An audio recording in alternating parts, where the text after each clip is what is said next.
Wow.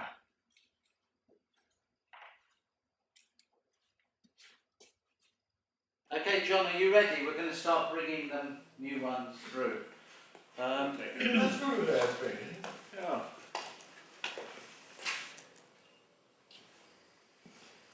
But I want the exhibition to look rather stark and bold. And it traumatised him. It really traumatised him, showing him his work. But at certain moments, at the end of the day, on a couple of occasions, he said, and subsequently, he said, I have nothing to be embarrassed about. I think that says, for him, that's an enormous thing. Heaven knows I knew John for a very long time, was very close to him, enormously fond of him. But there was an area in John which was mysterious, which I never really quite understood.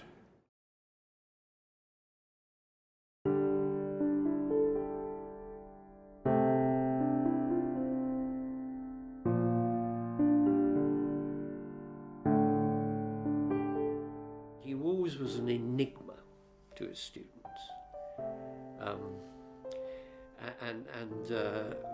It was often said of him, you know, he doesn't really like teaching, does he?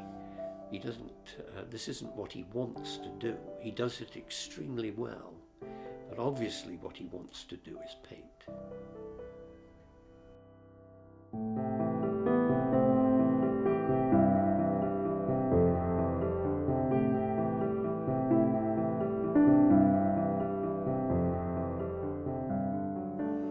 Kept inside of him these archetypal Mexican feelings, these Southern man feelings.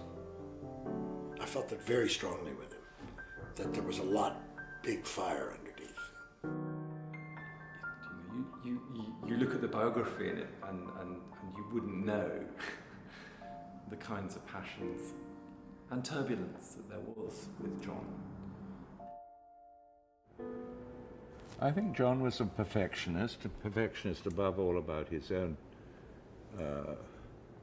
writing and painting. And I think that he must have realized that he had, to some extent, succeeded in achieving perfection in his writing. But he would never, and no artist ever achieves perfection in their painting or sculpture. As an historian, he was peerless. So in a way, the struggle for him was to be a painter, not to be a historian.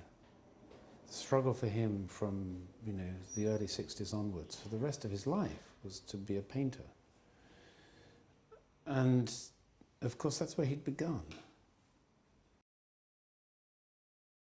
All artists are by definition narcissists.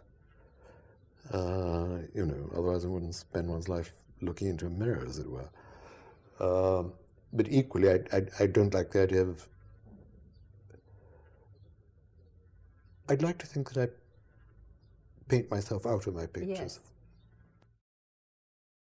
You can't actually treat them as a puzzle which has a solution, because they don't have a solution.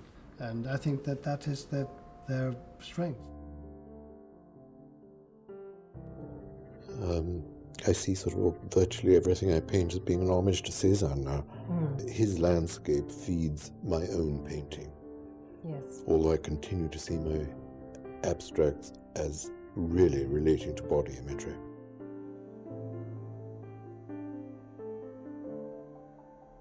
Although he denied it always, it's absolutely nothing to do with it. They had this sort of sense for me of kind of sort of wind, water even, the elements really.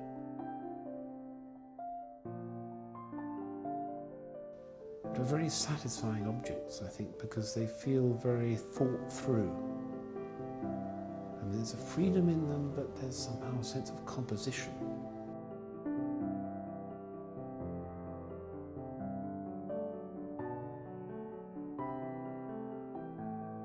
There's a calculated and careful aspect to these paintings.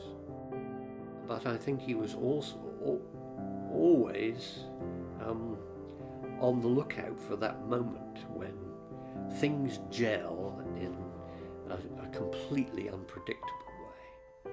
The realm of reflection gives way to that sort of moment in which, yes, I've grasped my emotion here.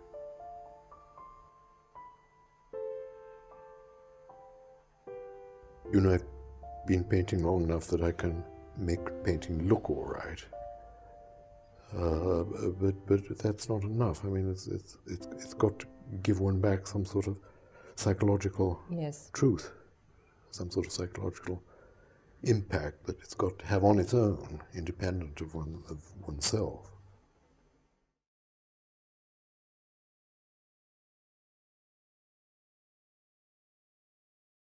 One of the things that would be really intriguing with a decent retrospective would probably be to understand the continuities.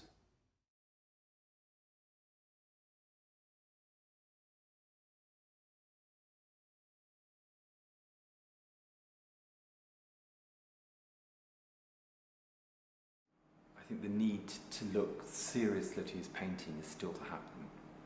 And I think when it happens, people will be surprised by the depth in those paintings. I think they're really very good.